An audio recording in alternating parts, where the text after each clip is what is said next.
Bonjour, aujourd'hui je vous présente la réalisation du plateau arrière de l'établi. Au départ je pensais que ça allait être simple, rapide. En fait il y avait pas mal de boulot. Comme pour le plateau principal, les alaises sont assemblées par queue d'aronde. Je passe donc rapidement parce que la construction a de gros points communs.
Contrairement aux alaises du plateau avant qui étaient entières, la queue d'aronde était débouchante. Ici, je vais devoir mettre ma queue d'aronde ici.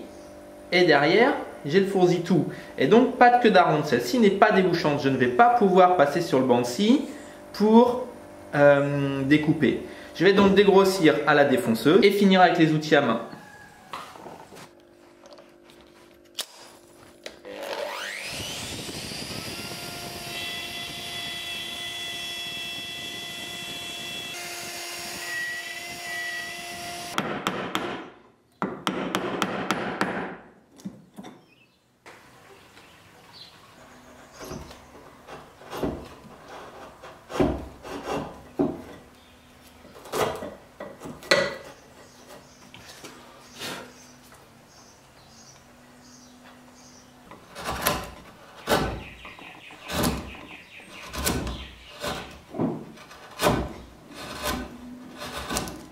Au début, j'ai montré, je peux me servir du côté plat du ciseau comme une référence. Je vois que ici, il n'y a pas de jeu. Je sais que mon angle est bon grâce à mon gabarit. Sauf qu'ici, je suis arrivé au bout de mon ciseau. Donc ce que je fais, ça devient moins précis, mais c'est que j'incline comme ça pour garder mon ciseau avec le plus possible une référence sur la joue qui est propre. Et je vais avancer comme ça en inclinant avec un mouvement de rotation. J'avais ici ma ligne tracée au trusquin qui me sert de référence pour le haut.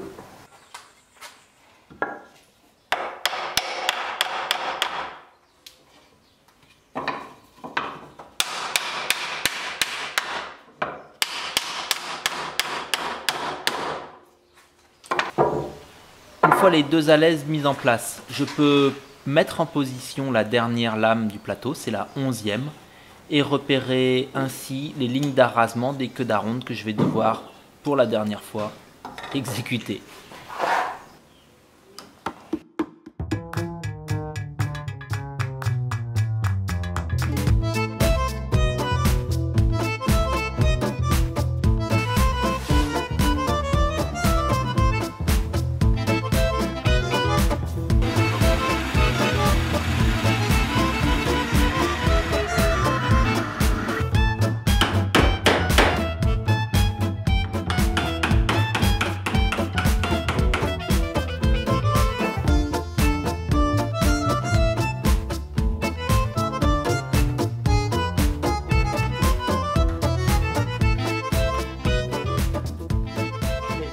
drôle, c'est qu'en vidéo, j'ai le droit de vous faire croire que c'est du premier coup.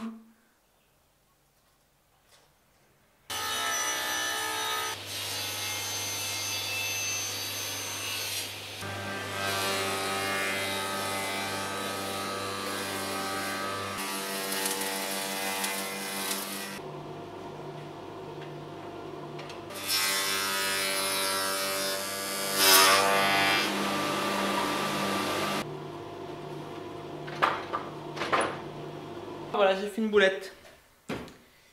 Cette planche-là, elle est 2 cm trop courte. C'est le fond de mon fourzitou. J'ai la chance d'avoir la chute. L'assembler au bout par une enture en sifflet. Allez, c'est parti.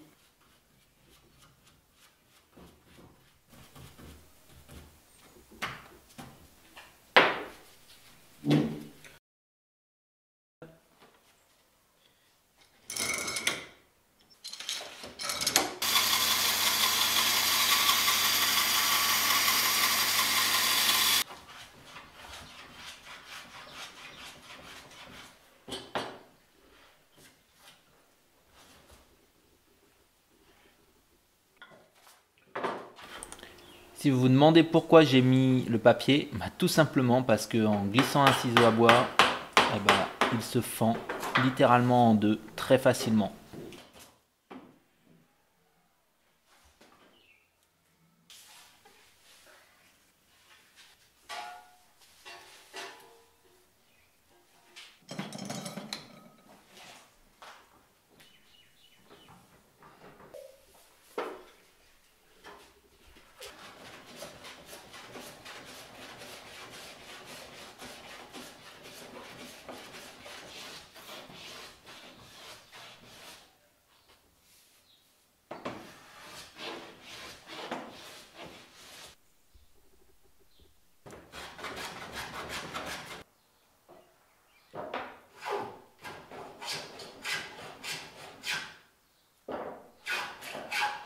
Donc j'ai un petit jeu dans ce sens-là, mais pas dans ce sens-là, puisque là, ça va pas travailler.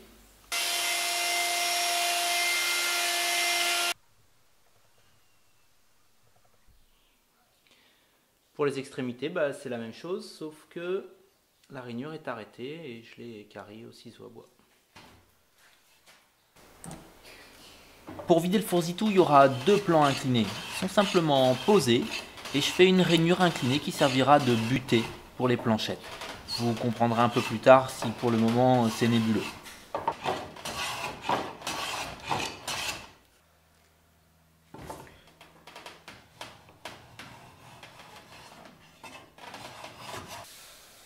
Ici, j'ai l'intérieur du fourzitou. J'aurai donc beaucoup de difficultés plus tard à en faire la finition. Je vais donc prendre le temps d'y mettre un coup de rabot, bien comme il faut. C'est difficile de vous montrer, mais on repère bien les petites ondulations de la raboteuse. Et l'objectif, c'est d'avoir un joli brillant. On a l'impression que je ne fais rien, mais en fait, je retire des copeaux qui sont extrêmement fin, et comme j'ai un léger biseau, un léger arrondi sur mon tranchant, je ne retire qu'au centre.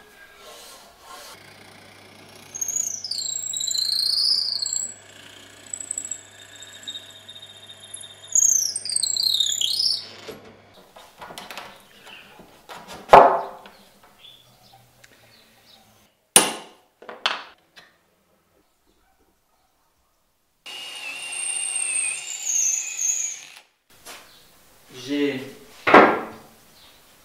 celui-ci qui vient ici, mais qui doit descendre en même temps que la planche. Ce qui fait que, au niveau du mode opératoire, les deux doivent être enfilés ensemble.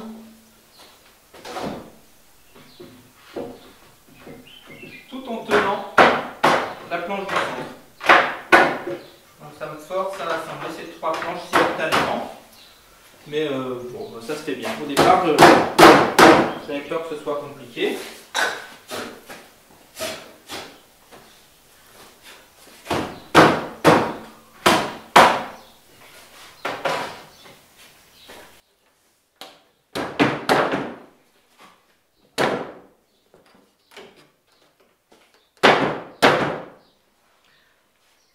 Voilà. Il me reste maintenant à mettre la dernière ici.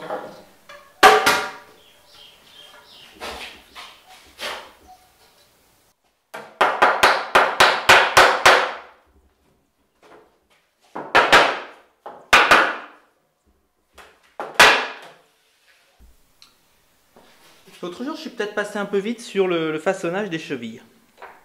Voilà la longueur de ma cheville. Je vais la rendre hexagonale, c'est pas un souci.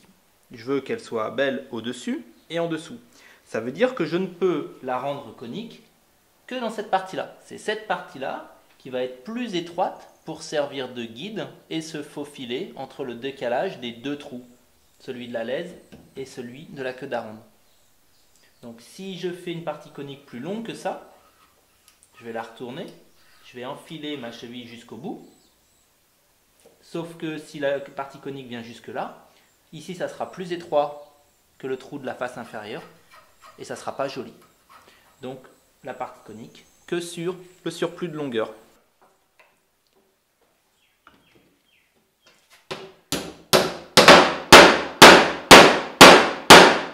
Face inférieure, la partie conique de la cheville est totalement sortie.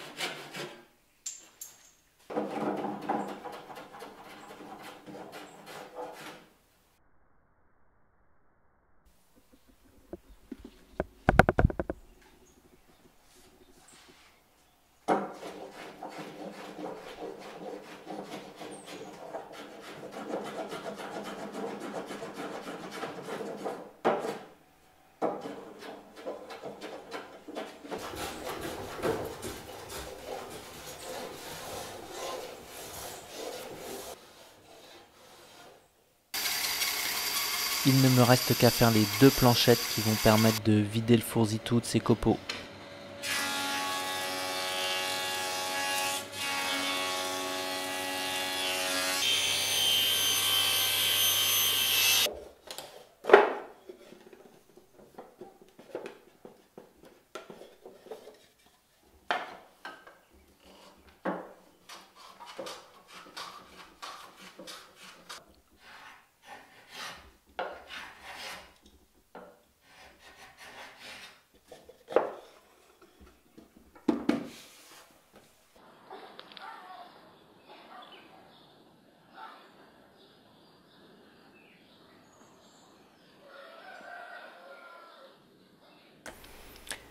La prochaine fois, je m'attaque à la structure. A plus!